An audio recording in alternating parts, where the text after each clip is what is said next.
Okay, Tony Topping here with another update regarding a UFO incident that happened last Sunday on the way to the shops. I was walking with my friend down the street here in Southport. What do they call it now? Is it the Swan Fish and Chip Shop? I think it is. We were up near that area anyway. It's a well-known chippy in Southport, and lovely fish and chips there. Give them a plug.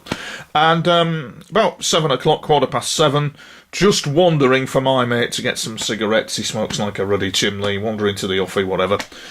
Bang, all of a sudden, from my left, just high above the rooftops, and they don't just fly, they glide.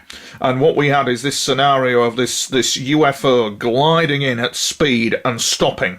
So what they do is they glide in, stop, and hover. Oh, it's a police helicopter, someone said on Facebook. It's not a bloody police helicopter. It was completely silent. What she purposely did, the pilot, was she came in and hovered and glowed green. Intentionally, a beautiful emerald green colour. Then she moved to the left a bit, glowed red.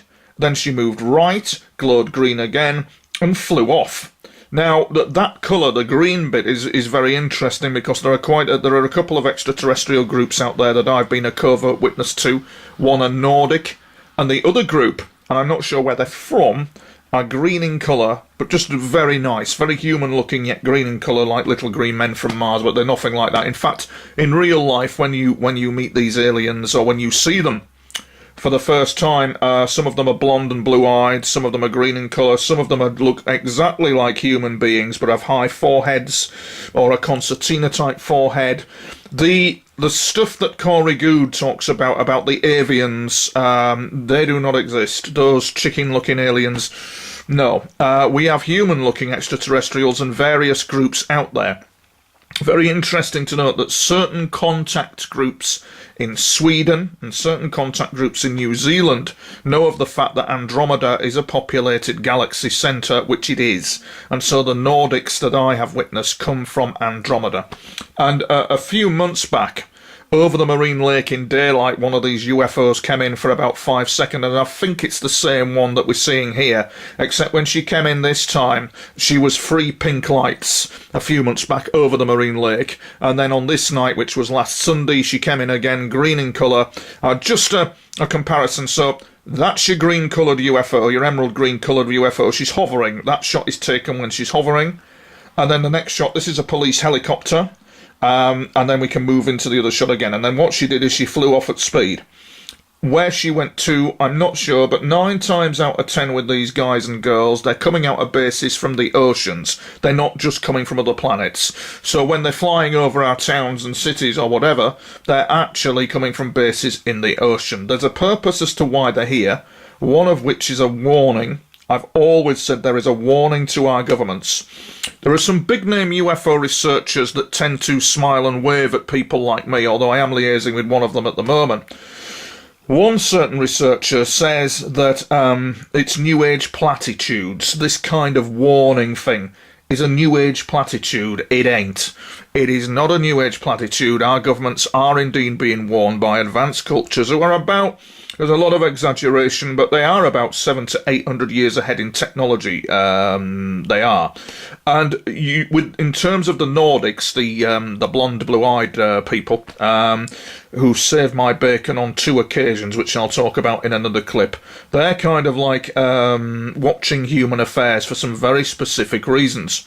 It's as if you're looking at a whole organisational structure out there that humanity is blind to. We are definitely being lied to. There is a UFO cover-up in place. The reasons for it are nefarious and disgusting and abhorrent, frankly. These cultures, these very advanced cultures are watching.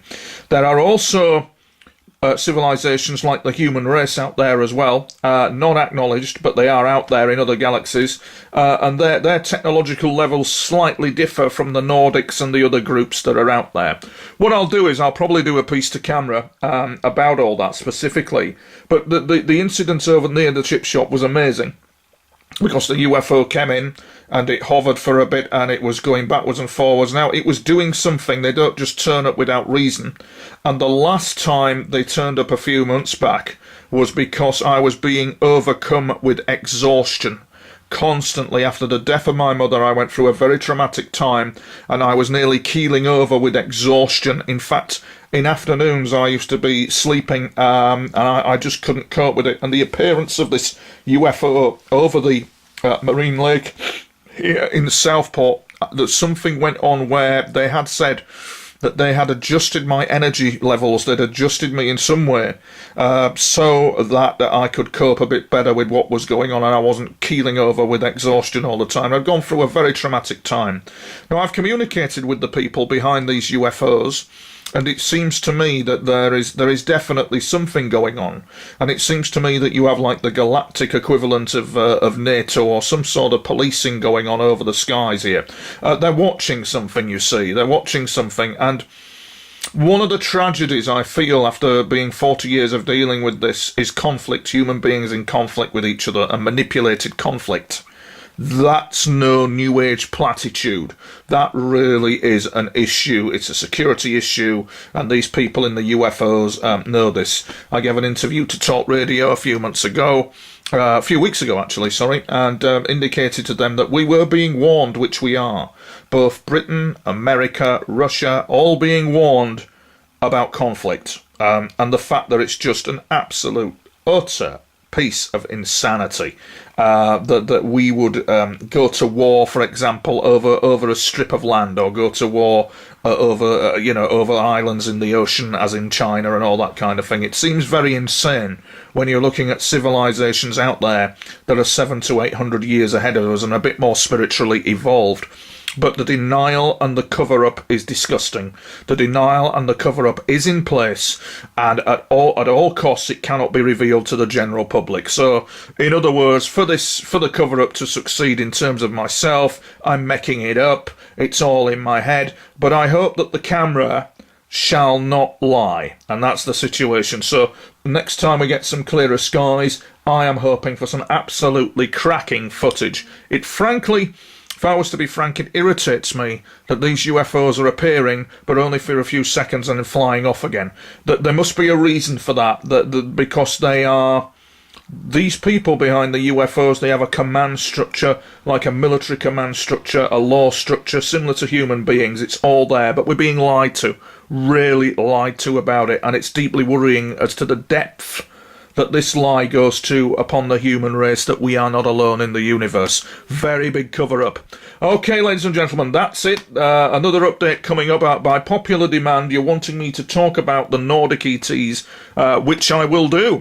All right, so that'll be the next one to come up. I've just got to think as to how I want to communicate about that. Okay, over and out for now.